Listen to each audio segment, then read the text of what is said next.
Hello' guys welcome to my YouTube channel learning with Pitu. মই আজি এটা বিশেষ ভিডিঅ' লৈ আপোনালোকৰ মাজলৈ আহিছোঁ। 2024 বৰ্ষত যি মেট্ৰিক পৰীক্ষা অনুষ্ঠিত হৈছিল তাৰ ৰিজাল্টৰ ডেট যিহেতু ঘোষণা হৈছে। অসমৰ মাননীয় মুখ্যমন্ত্ৰী হিমন্ত বিশ্ব শৰ্মা ডাঙৰীয়াই এখন নিৰ্বাচনী প্ৰচাৰত তাক লৈ পেলাই কৈছে, আৰু গুগলতো যিহেতু ইয়াৰ বিষয়ে উপলব্ধ হৈছে। The Assam higher secondary leaving certificate examination 2026 results R expected to be announced around 10 April 2026 মানে কিছুমান ৱেবছাইটত দিব। sebaonline.organized বা resultassam.nic.in ইয়াত উপলব্ধ হ'ব। এটা ক্লিপ তেখেতে নিৰ্বাচনী প্ৰচাৰত যিটো ক্লিপ কৰিছিলে সেই ক্লিপটো মই আপোনালোকৰ মাজলৈ দাঙি ধৰিম।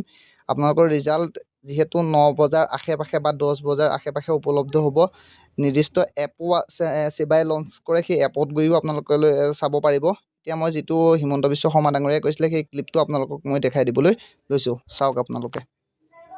মেট্ৰিকৰ ৰিজাল্ট কেতিয়া দিব? বিহুৰ আগত নে বিহুৰ পিছত? 10 এপ্ৰিল। মেট্ৰিকৰ ৰিজাল্ট 10 এপ্ৰিল। থেংক ইউ, পাছ কৰাই দিব।